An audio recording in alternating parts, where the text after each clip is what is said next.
Hello, everyone. Welcome back to the Partnership Mastermind podcast. I'm your host, Chris Lavoie, and today's guest is someone who's quietly built one of the sharpest, most process-driven partner motions that I've come across. We have Colleen Shea, who leads technology partnerships at Commerce. She's deep in the ERP channel, where the stakes are high and the cycles can be long, but the wins are certainly real. Colleen, welcome to the show. Thanks for having me, Chris. Awesome. Cool. Well, look, we start every episode off with 5 quick-hitting questions. These are meant to be bite-sized, give you an opportunity to warm up, and give the audience an opportunity to get to know you a bit better. You ready for that? Let's do it. All right, sweet. First question. What was your first job? And is there one thing you learned from that job that maybe is still helpful for you today? Ooh, I love this question. So my first job, I actually worked at a gym, but I worked in the childcare room. And I'll never forget my first day. This woman handed me what had to have been like a 6-week-old baby. And I had never held a baby before. And so I think the message there is fake it till you make it, because I had never held a baby when I was, I think, 15 and a half at the time. Wow. That's a steep learning. That's a lot of pressure. We just had our first child about 6 months ago.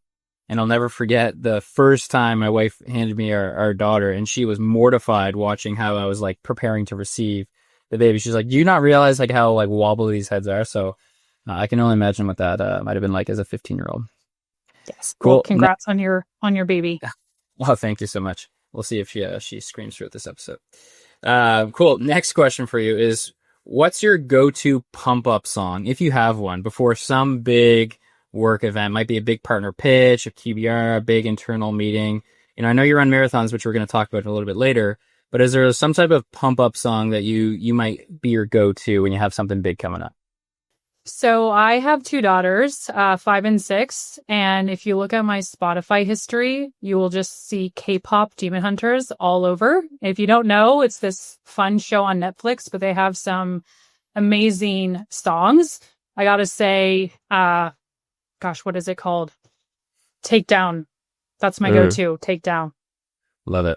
Well, I'm sure my daughter Pippa will find her way into the K-pops of the world. Right now, she's just listening to a lot of rapping. So that's probably my pump-up song.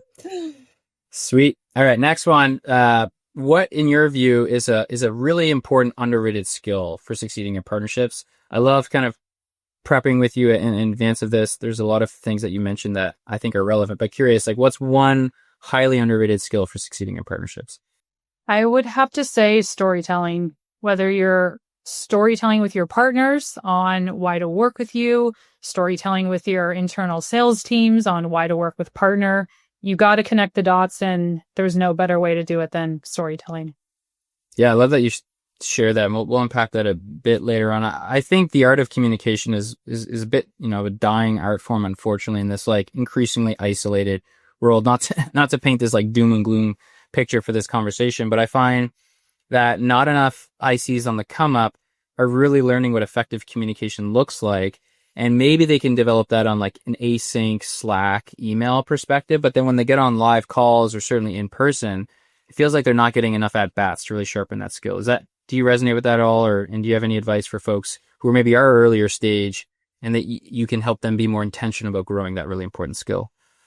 Yeah, I would say, it starts with knowing your partner and assuming that no one knows your partner as well as you. So I oftentimes have felt that I'm repeating myself a lot, but that's okay. And that's what it takes in order to make sure that you are advocating on behalf of your partner. So I would just tell any ICs to be comfortable, get used to it, and start embracing it.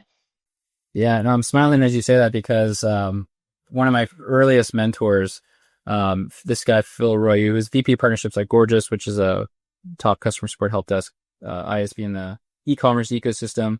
I remember asking him one time, we were having coffee, and I was like, you got this big team. How do you, we're all asking for things from you. Like, how do you prioritize like which of these things you take seriously? He's like, to be honest, he's like, it's the things that like whoever asks me the same thing over and over and over again, I start to believe that it's important, and then maybe I'll take it to our CEO who he reported to. So his point was, to your point, he's like, if you only ask something once or you only mention something once, then it's easy to just be like, okay, that clearly wasn't relevant or that important. But to your point, if you can bring that level of consistency, to your words, repetitiveness, it can be difficult to do, but I think that's what it's required, right? Like you need to over communicate and you need to beat the same drum, and eventually your colleagues and your partners will start to appreciate that more. Is that a fair translation? Yes, I couldn't agree more. Yeah. Sweet. Cool. Well, the next one for you, the second last one on the quick five is, and we always ask this question, what's if you think back, doesn't have to be in your current stint, but maybe former gigs as well.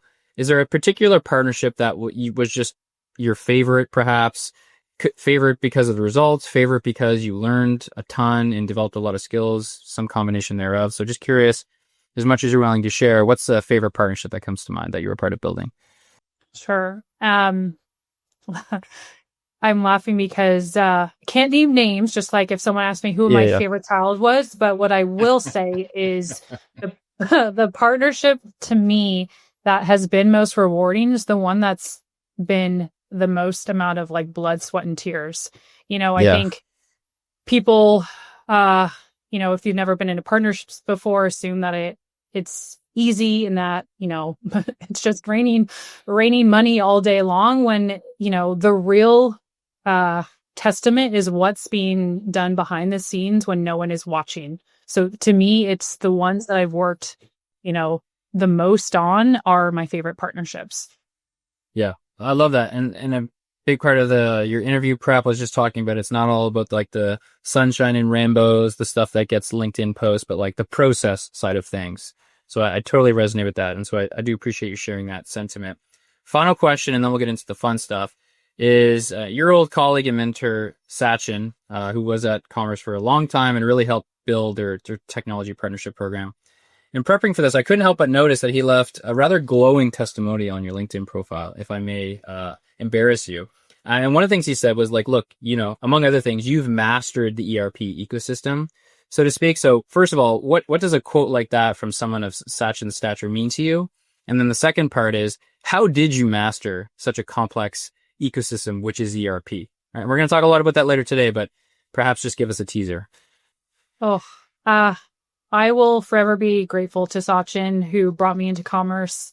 What that means to me, I'm humbled and honored that he would say something. Quite frankly, he helped shape me and just my trajectory here.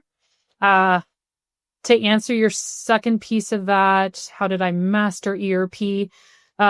Never stop practicing, never stop listening, never stop learning. I think for me, I came from a top ERP partner myself, so I like to think that I had that advantage coming into commerce, that I had worked for one. I understand the value that they bring to their customers and how much ownership they take into every recommendation they make.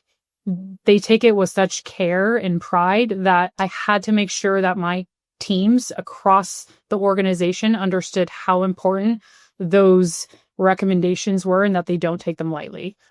I love that. I love the customer-centric approach there, which we'll talk a bit more about later. And then honoring Sachin, absolutely. When I was a first-time tech partner manager, I reached out to him looking for advice, and he had no business answering me. He could have easily just been like, ignore. But he took a 45-minute call with me, basically gave me the full download of what then Big Commerce was building from a tech partner perspective, which was hugely instrumental. So we'll give him a big shout out here. I love it. Well, look, that was our Fast Five. Now we're all warmed up and we're ready to take the training wheels off. So we're going to get into it. We always start with your origin story, and then we pivot into some really meaty topics. So let's start with your origin story. You started out in fashion and PR and social, working with influencers before influencer was a thing. Then you pivoted into Oracle tech sales, which, not your typical partnerships arc, which I think is true for a lot of us. So my first question for you, Colleen, is, what connected those dots for you, right? And what made you realize that partnerships was a lane that you were very happy to swim in? Yeah. So it brings me back. So I started in, like you mentioned, the fashion world. I was doing anything and everything, working with, what we now call influencers before they had a name. And I quickly realized the power of the platforms. So for example, social media, working with, these partners who are now the influencers in driving direct to consumer brand growth. And so I was a little bit homesick. I had moved to Los Angeles at the time, wanted to move back to my roots in Orange County. And I thought to myself as a millennial, like, what do I want to do for the rest of my life? And I was just gravitated towards tech and connecting with both partners and the end user, which is the customer at the end of the day. And I just knew that had to be my calling. And so the Oracle job was really just me putting myself out there and, getting into a company that I knew nothing about and working my way up. I started in marketing, was running a number of events. I started talking to customers, and like the aha moment went off for me where I wanted to pivot into sales because I wanted more of that customer interaction. And, a huge part of that value proposition was working directly with Oracle. So I had to have Oracle's blessing in order to work with those customers. And so, from that point on, I understood how valuable it is to have partnerships. Yeah. Yeah. No, well, we appreciate the personal kind of storytelling there. And we've actually had a lot of folks on the pod who had traditionally come from some sales background and then got into partnerships. And a lot of them said what you just said, which is, I didn't intentionally wake up one day and was like, I'm going to get into partnerships. It happened organically where I was able to start succeeding at a much higher clip by leaning into partnerships, whether it was co-sell, influence, getting the blessing of partners like ADP. So basically like your win rates, your total contract value, your sales cycle lengths, all were improving in the right direction as a result of leaning in and working with your partners. Sounds like that's true for you. Whereas, and a lot of folks who came from sales, it's not like they just looked at partnerships and was like, yep, that's what I want to do. It sounds like the first aha moment was, oh, wow, like partnerships is this really valuable lever for me to pull as a salesperson.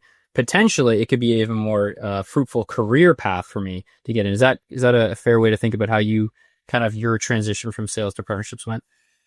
Absolutely. It was organic, so to speak, but as the seller, as someone in partnerships, understanding how those two things are so connected. And at the end of the day, it's so much fun on this side. If you're in sales and you want something else, like partnerships is the place to be. Absolutely. And you're a rare example of someone who, this is going to sound perhaps not so nice to some other sales folks, but you're one of the few who's like really made a successful pivot from sales into partnerships. Candidly, in my hiring experience, of all the different backgrounds of people that I've hired, the sales folks that I've hired, if I'm just being honest from my own track record, didn't pan out the best. Whereas the people I hired from like customer success, even for junior roles, people who were BDRs and SDRs, they typically had a much higher success rate. This is not a knock on sales, but from a hiring perspective, as a side question, if you think of the highest performers that you've ever hired and brought onto your team, is there some common trend in terms of what their background looked like, or is it kind of an even distribution, so to speak? Yeah, it's a great question. I would say common thread is not necessarily like, okay, they've already done this before, but it's really like their aptitude for right. Getting in the role and figuring it out. I like people who are self-sufficient, and the word I'll use is scrappy, myself included. Like sometimes you just have to be scrappy, and people who are really good, channel account managers or partner managers, whatever you want to call them, they're scrappy and they understand how the different parts of the org all work together and don't like wait for permission. It's like, if you see something, say something, be the change that you want with how to get that partner flow optimized for, sales success or whatever that thing is that's moving the needle. Yeah, that totally resonates. And your colleague, Lauren Spence, who's fantastic. We had a conversation recently. We talked a lot about the most ideal traits for partner managers, PAMs, CAMs, et cetera. So I appreciate you sharing that. Anyone listening, you're hearing from an influential leader exactly what they think is valuable. And we'll definitely talk a bit about this later on. Cool. So now we've learned a little bit about your foray into partnerships. Now let's get into the good stuff. And we also like to start with like your first big challenge. So let's focus on your current stint at Commerce, where you've been for over 4 years. When you joined Commerce, ERP, which is your bread and butter, it wasn't the company's default partner motion. So I'm curious, what was the vibe, if I could use that word, when you stepped in as it relates to ERP, and what were the first moves that you made to turn that corner? Yeah. So I talked about being scrappy. I think when I started, I was just really thrown into it and I had to figure out things quickly. At the time, our partner program was probably in the 9th hour And so I was working with our teams to get it across the finish line. And then I had to understand, okay, how do I scale this thing? How do I make an impact? So, first and foremost, it's understanding the types of partners you're looking to acquire and why. Right. It's how can I onboard them successfully? How can I enable them successfully? How do I want a co-sell motion to go? So how do they co-sell? How do our sales team co-sell? And how can we get almost a handshake that needs to happen between the two versus trying to just, pigeonhole our partners into our current sales process, because the two motions looked very differently, so to speak. And so understanding that flow. And, as far as the types of, ways I educated teams across the board was looking to get in front of our sales teams, looking to enable them on what it is our, ERP partners care about. What does, a relationship with those partners look like, how to market to them, all the things. But I would say it's definitely an ongoing conversation. It never just stops. Yeah. What I love about listening, how you explained it was, and I'm sure the audience has picked up on that, is like before you even like jumped in, you did a lot of like systems thinking, right? Like you're clearly someone who thinks about things at scale of, how can I design a program that will scale? So you mentioned things like, what does your ideal partner profile look like and why, right? What are the plays you can run with them and how does that going to work? Who are the cross-functional colleagues that I'm going to need to call on to support this thing? Because Lord knows I can't do this by myself. So it sounds like you're a systems thinker, right? Like, I always like to ask, like, where does that come from, right? Because that's not a skill in my experience that is easy to teach, right? I think some skills can be taught, and then some skills you kind of need to be born with and then keep sharpening them. So it sounds like you're a systems growth mindset person. So I'm curious, like, where does that come from? And has that always kind of been a part of your DNA? Yeah. So I would say, I've always been the type of person, whether it's professionally or personally, I like to set really big goals. That's just who I am. I think in our prep, I mentioned to you that I've run 3 marathons, and that's not by accident. You don't just show up on race day and expect that you're going to run 26 miles. So you have to have a plan in place. And so, really just being intentional with, longer term plans. I think where I've seen people potentially fail is when they get too short-sighted. And so starting with a program that you can at least start, you got to get to market, you got to start. And then over time, you can reiterate, like, is something working, or what is the feedback that my partner has? How can we make little, pivots or changes and tweaks to make this program more successful? That's something that, I would encourage anyone to have, is just start and then build processes and plans that match back to it. But, you would never want to overcomplicate a program so that you don't drive partner adoption of that program. So you at least got to start with some, call it more flexible guidelines, and then you can tweak. The more you get that partner feedback, the more you start to call it train for that big event, you can then work it back into your plan. Yeah, no, I love that. My last company, we're heavily China based, and so I got to go to China a few times. And one of their favorite quotes is, slow is steady and steady is fast. And then the meaning is, you need to be a little bit slow in the beginning, like planning, designing the IPP, the plays you're going to run, like you mentioned. But then as soon as you have clarity on that, that enables you to go fast, right? And not overcomplicate things. So I think that's an important note for anyone listening, is like, look, like, it's good to have a plan, but that plan is going to get tossed and turned around quickly once you actually get into the battlefield. So try to get into the game as quickly as you can. And that's where, in my opinion, the greatest learnings and accomplishments come, is when you're actually in the trenches, testing and failing and getting your butt kicked. So we appreciate you sharing that.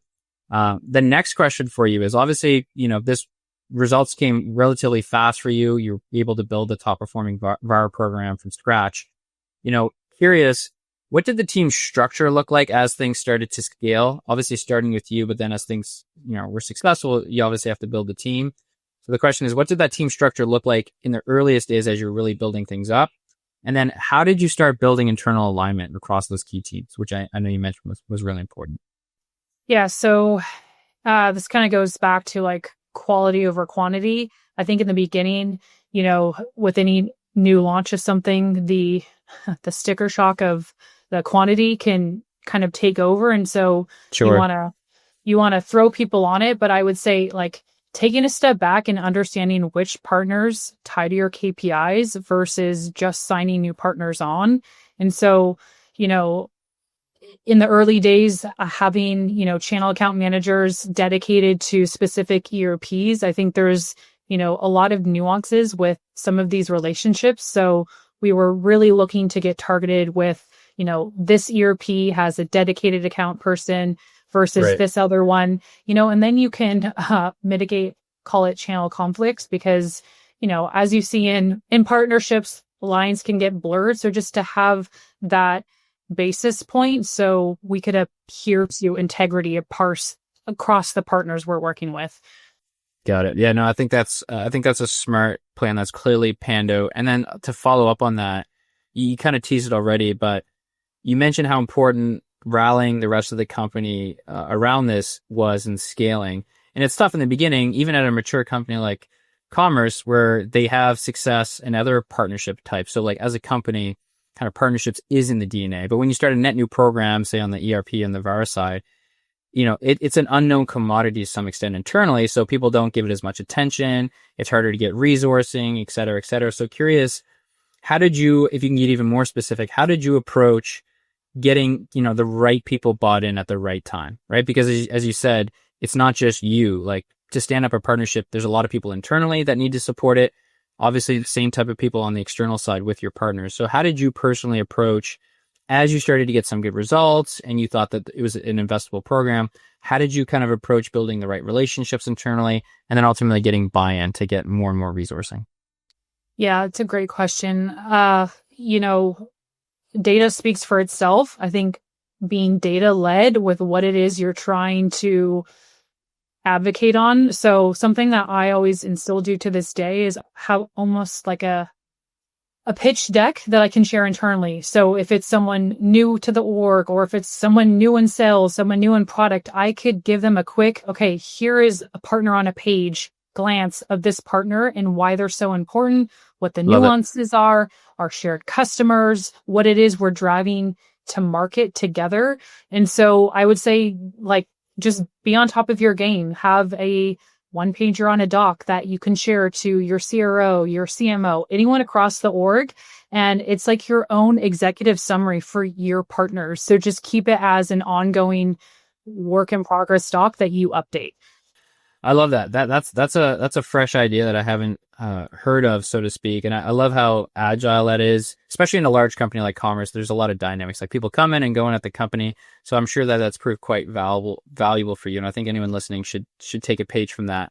The follow-on question to that, Colleen, is this is different for everybody, but like you don't have to name names of individuals, but like who are the most important stakeholders by team or even by job title that are like most important for you to be collaborating with? Right. So some popular answers we get are, you know, VP of sales, CRO, head of marketing, you know, head of product and engineering, so to speak. You know, just curious, like, as you think about like going into 2026 and you think about the biggest bets you're looking to place, who are a couple stakeholders or key teams who are like, you know what, we will not be successful if I'm not fully dialed in with those particular individuals or teams?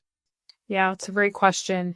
I would say first and foremost, sales plays a huge role, partner marketing or your marketing org, partner ops, if your organization has them. Those are, gosh, they do such unspeakable work over there, having a great relationship with them.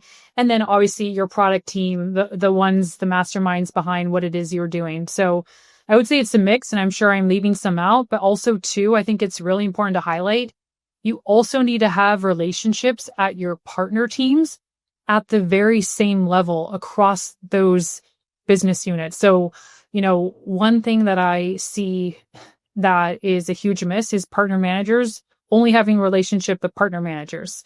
Let's be honest, they're the ones that are not most customer facing. And so you need to be able to be equipped to multi-thread across your partner's org in those business units that match back to yours. And something that I ask constantly is, hey, can I, you know, introduce you to my contact in marketing at my partner org? Like, getting those teams to talk to each other is crucial for your success and your partner's success. Yeah, I'm smiling ear to ear. First of all, snap of the fingers for people in RevOps. They're definitely among the unsung heroes. But then the other thing that I love that you said was the Yes. last part, which is partner managers, putting so much emphasis and dependence on like their main point of contact, who's typically like a PAM, CAM, etc.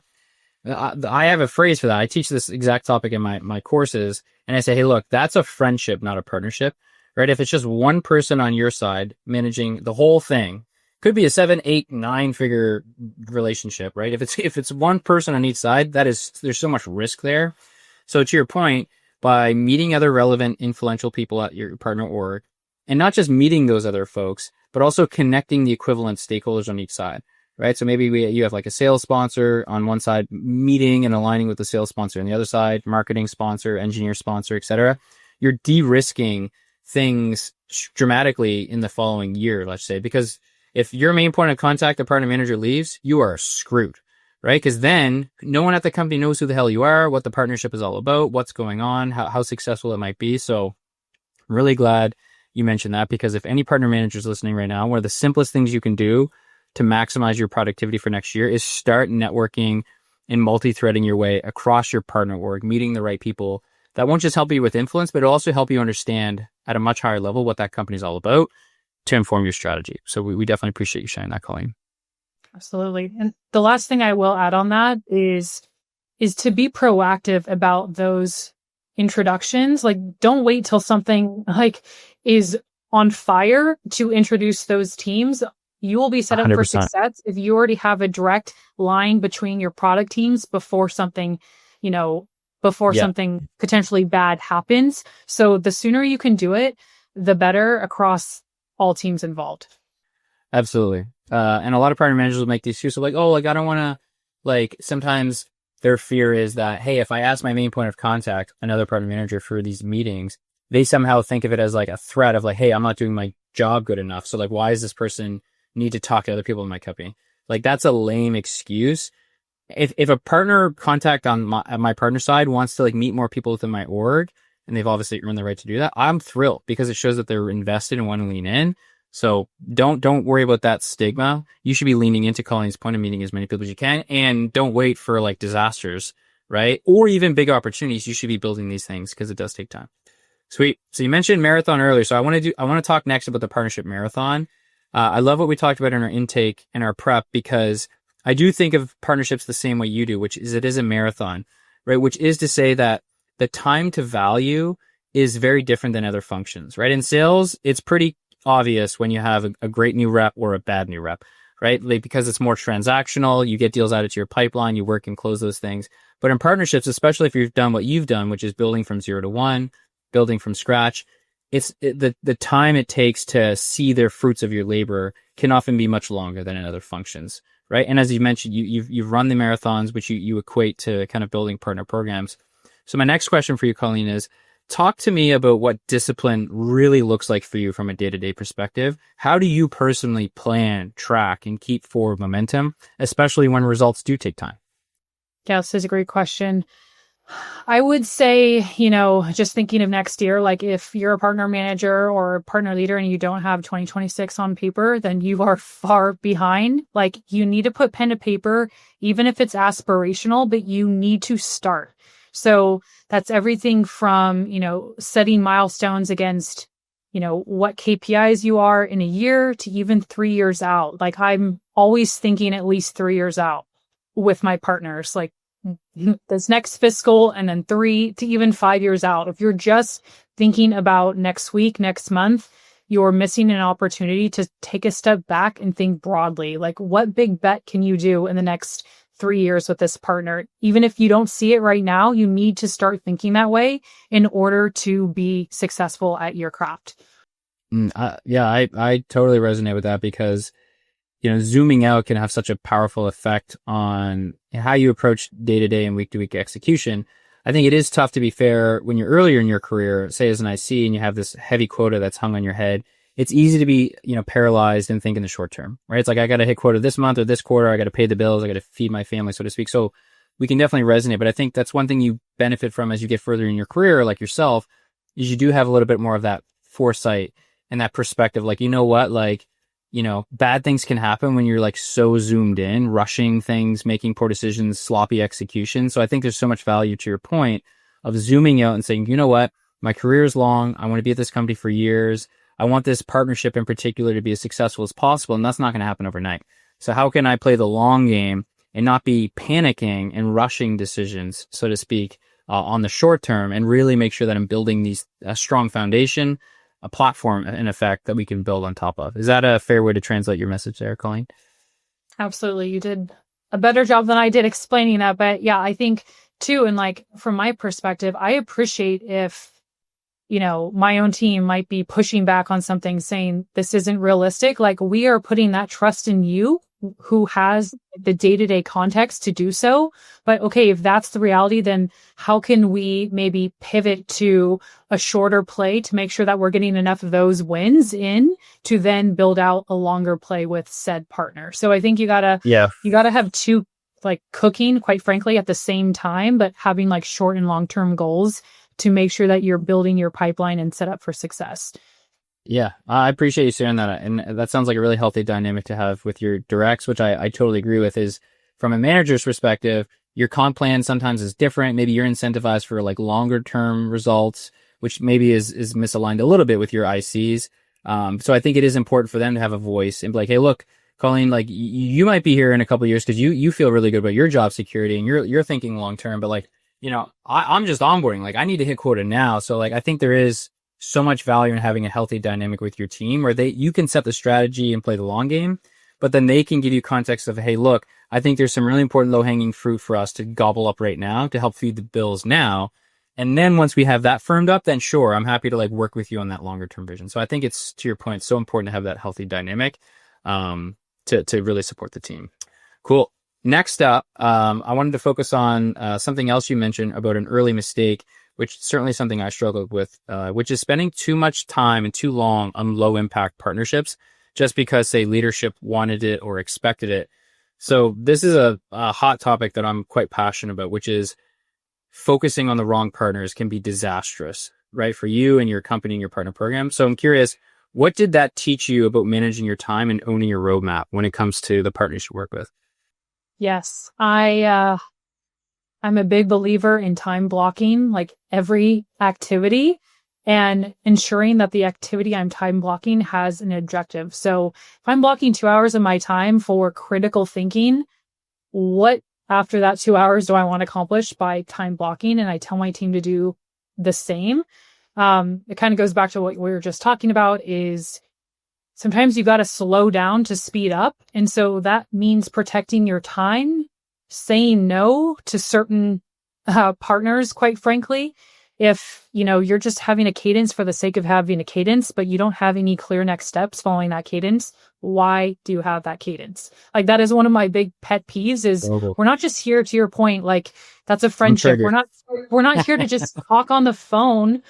Yeah. We're all here for a very specific reason. And so making sure that, your calendar is crystal clear, that you're intentional with your time, that how the time against how you're measured is mapping out. Something that actually a colleague shared that I encourage everyone to do is if you have ChatGPT integrated with Gmail, like do an audit. Like, hey, how have I spent the last month of my time? Like, what am I most focused on? And so you can very quickly see what it is you're spending the most time on.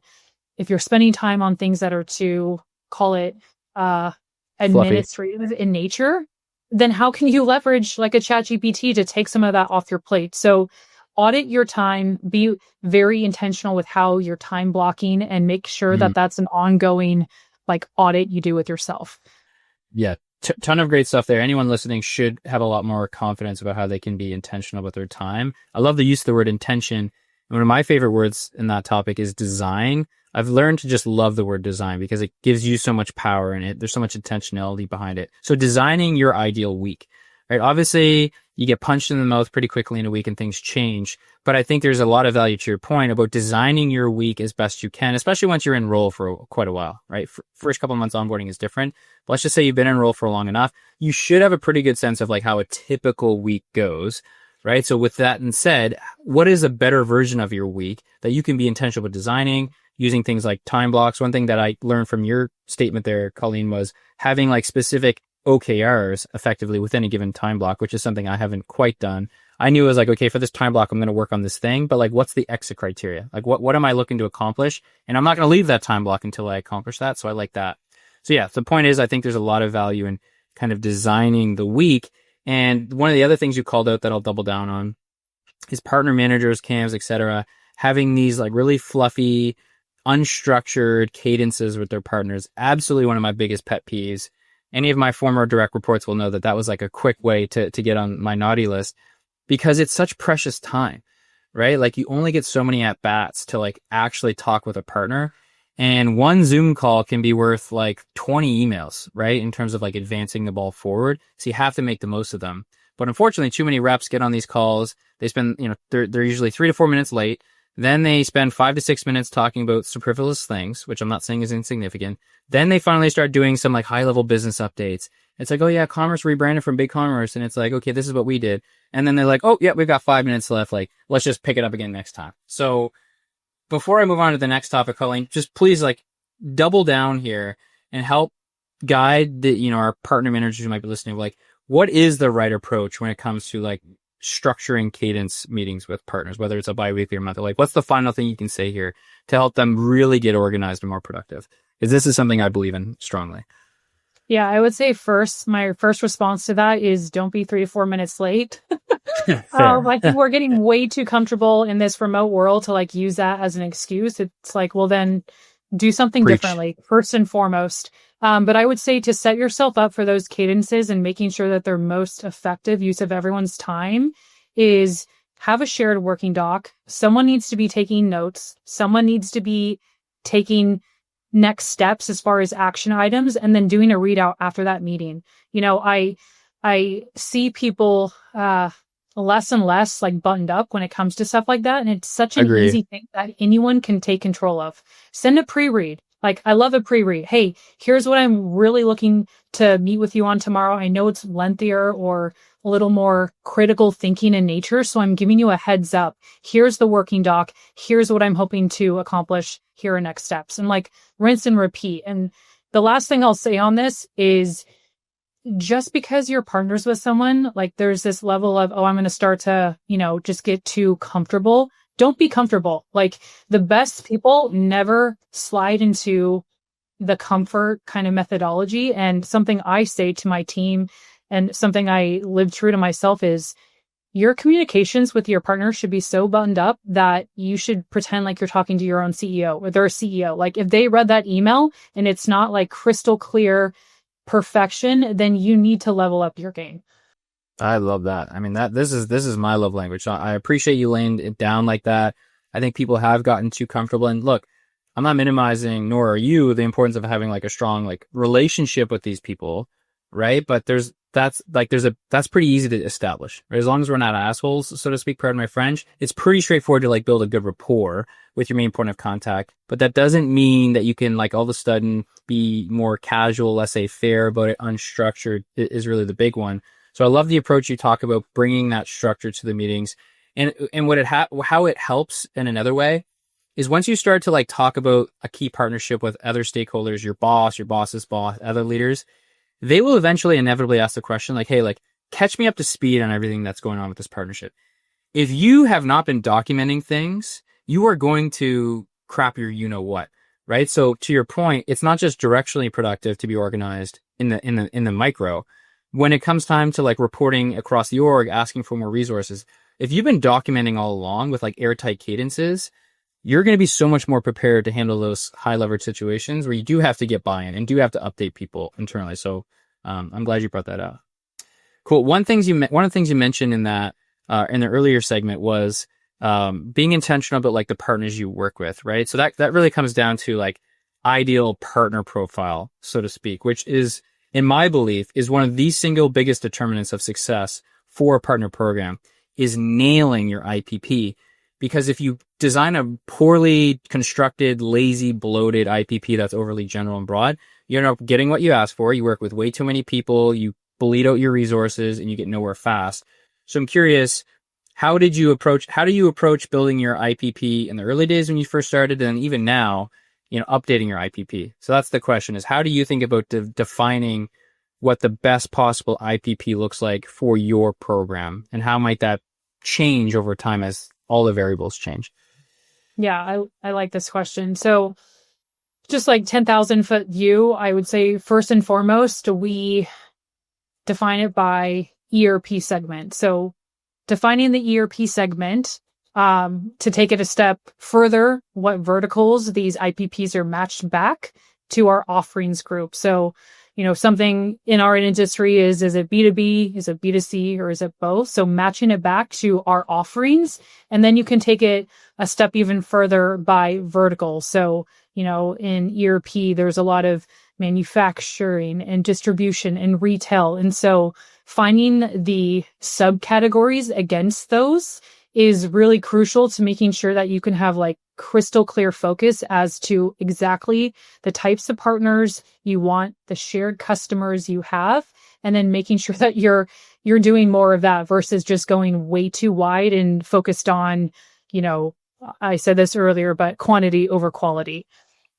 Got it. I think that's a great approach. I think that's highly practical. And basically those are the filters that you can apply to an otherwise large TAM. So if anyone's listening and you're responsible for acquiring new partners, the exercise is basically the same. You map the TAM, who are all the companies theoretically you could work with.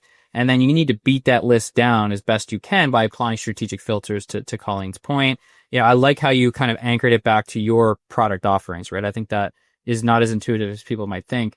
The next question for you is, for a lot of companies, when they're not the big fish, they're not the big brand in their market, they have to do a lot of heavy outbounding and like convincing partners to work with them, right? Fortunately, commerce is now at a point, thanks in large part to people like yourself, where it is a big brand and you are inundated with potential partners coming to you. So ask your colleague, Lauren, the same question, but I'll ask it to you. How do you handle when potential prospective new partners are chomping at the bit and they really want to work with you and get in your good graces, but they're not as strong of an IPP fit as IPP fit as you're hoping for? So how do you approach those tough conversations where, maybe a good sized potential partner reaches out, but in your heart, you know what? They're not quite as strong as IPP fit as they might think they are for us. And if we invest in them, it's going to pull resources away from investing in higher profile partners. So how do you think about handling those tough conversations? Because candidly, a lot of earlier stage folks really struggle with it. They always feel like they need to make every potential partnership work as if it's like some God-given right, when in reality, you should be saying no more than yes. So curious, how do you approach when there's prospective partners on the line where you just know that the IPP fit isn't quite what it needs to be? Yeah, I'm thinking to a couple examples. I will say this largely in part, our tech team handles more of like this business development that I think you're getting at, but essentially, where I see it on the ERP side is ISVs of these ERP partners coming to us. And like my first question is like, do we have any joint customers? Like first and foremost, like what is driving this need? And, more oftentimes than not, there isn't a clear play. We don't even have a shared customer. So to me, it's like there has to be a very valid reason as to why you want to work with us, not just because you see, opportunity, but like both sides need to see the mutual opportunity. There needs to be a mutual exchange. That's what partnerships are. And so I would say, do some research. Don't just, try to go reach out for a new shiny object. It has to tie back to, at the end of the day, your customers and who you're both trying or not trying to attract. I like that a lot. And I'll follow up with a final question. Then we're going to get into a quick segment on AI. But the final question on this one is, okay, like perhaps having to like qualify or disqualify net new partners maybe isn't so relevant. But one I know for sure would be relevant for you is, okay, maybe you have some existing partners right now who are like doing well, good progress. They fit your like older definition of IPP. But talk to me about the dynamics, right? Every 3, 6, 9, 12, 15 months, your IPP changes, the dynamics of a partnership changes. So like, how do you basically requalify and reassess partners, right? Because this is a big mistake I see partner programs make. They feel like once a partner gets into their program, they have to take care of them like a child, right? Whereas it's like, no, like some relationships are meant to last for a long time. Some are meant to be short and sweet. So how do you and your team approach kind of reassessing, your internal tiers with partners? Maybe they're tier 1, tier 2, and tier 3 from a public perspective, but we all have our own internal view of like who's most important, who's not. So what's your personal exercise, and maybe even a cadence? Is it quarterly or is it yearly? How do you think about kind of reassessing who the most important partners in your program are, and then which ones perhaps need to be deprioritized?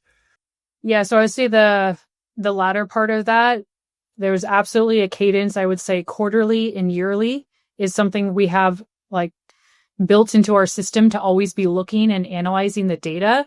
And then I would say let the data inform your decisions at the end of the day. You shouldn't just be, working with a partner because your friends or it feel goods or it sounds like a good idea. Like leverage the data to your decision making. And I think the more and more teams can start to look at it in that way, the better informed you and your business will be on how to continue to build out that strategy, or to your earlier point, to refine your partner strategy, to refine your IPP, whatever that thing is.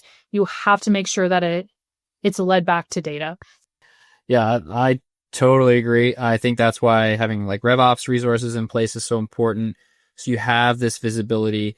Every time you want to make important decisions like which partner should I prioritize or deprioritize, it shouldn't be a full day exercise where you're just trying to pull the data together first and then stare at it and make a decision. It should be, I have the data available.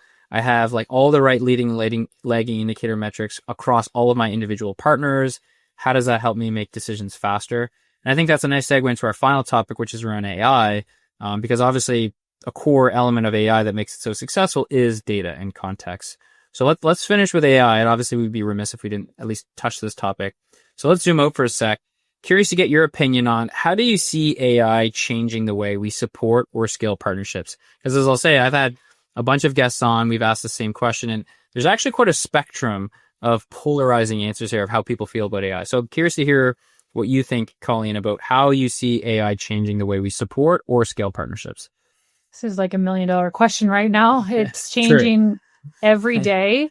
I would say, something that's top of mind for me with AI is enabling our sellers to have more information available to them as it relates to tech partner. So, like creating toolkits, so to speak, for how to co-sell with this partner, match back to partner type, because it differs so much depending on the ERP, depending if they're an agency partner, depending if they're a tech partner. So standardizing that process and making it quicker, because at the end of the day, partners, our teams look at them like we would love if they could help accelerate how we were talking about earlier, that sales cycle. So making that a more streamlined process.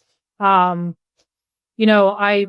constantly trying to hear the latest myself with AI, whether it's listening to podcasts, talking to other people who have AI specific roles. I think just, my recommendation is to continue to be curious about it because it is changing so rapidly. But if you're not already versed in AI or taking a course or a podcast, then, I would say start out.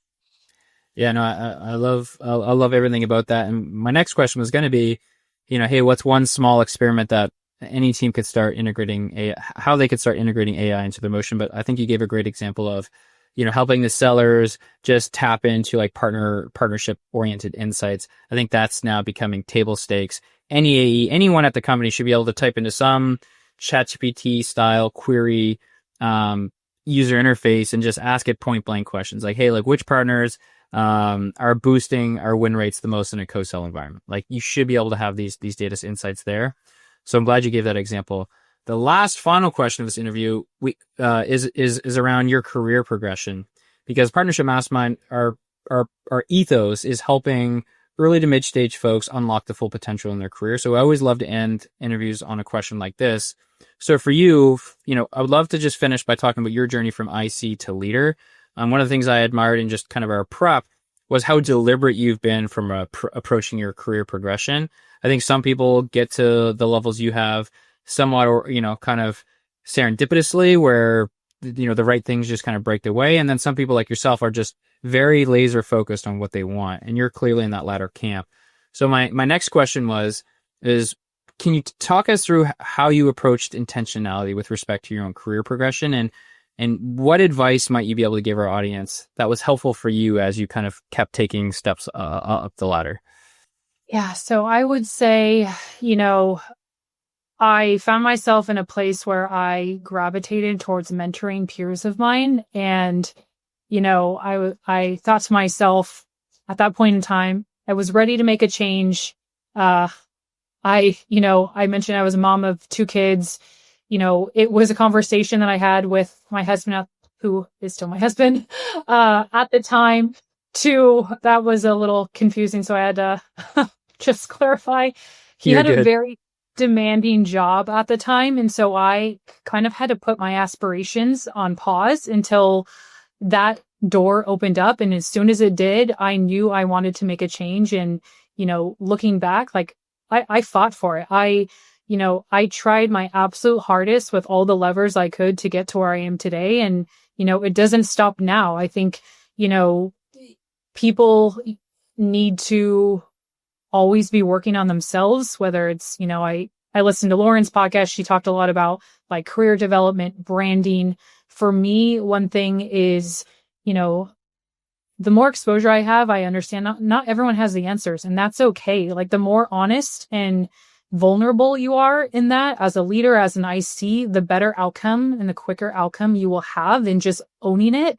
Yep. I, still to this day ask for mentorship. And I think, with LinkedIn at our fingertips, like don't be afraid to reach out to someone you respect in the space, like be vocal. I've asked many people just for one-off conversations about a very specific project I was working on at the time. And we don't need to look at mentorship as this like very taxing thing. It could be very just one time and on. So Yep. that was a very long-winded answer, but No. I hope it gives clarity. No, that was fantastic. First of all, I appreciate you being transparent and vulnerable about your own experience. I think that can resonate with a lot of folks listening, especially people who are becoming parents, certainly mothers. So we really do appreciate that. And then the last thing you said, just to wrap up, which was around mentorship. I think that's really powerful. I think it's really intimidating for early stage folks to like find a mentor because they think like no one's gonna, these big time people aren't gonna want to talk to me. And they think that they need a mentor to help them with everything. Like the highest performing people I know, like yourself, they don't have like one mentor for everything. They typically have like these micro mentors, I call them, where it's like, hey, for a given use case, I have like one person on my speed dial I can like message and probably get a response. Right. So for myself and trying to build my business, I know certain people like other founders who are like really strong on like kind of like building pricing mechanisms, or I know certain people who are really strong on marketing. So it's like having a couple people that who are experts on like very acute use cases is a more productive path, to Colleen's point, versus just like being intimidated and thinking I need one mentor to help me with everything, right? Like that's a professional coach, which you can hire, but a better approach for free is just add value as much as you can to the ecosystem and it will give back to you, but you need to be intentional about it. And I think that's one thing I've loved about this conversation, Colleen, is you're clearly someone who's not just intentional, but someone who isn't satisfied and is always looking to kind of get another leg up. So with that, just want to thank you, Colleen, for a great hour. So much goodness in this episode, and I can't wait to get this out and onto the airwaves. But thank you again so much, Colleen.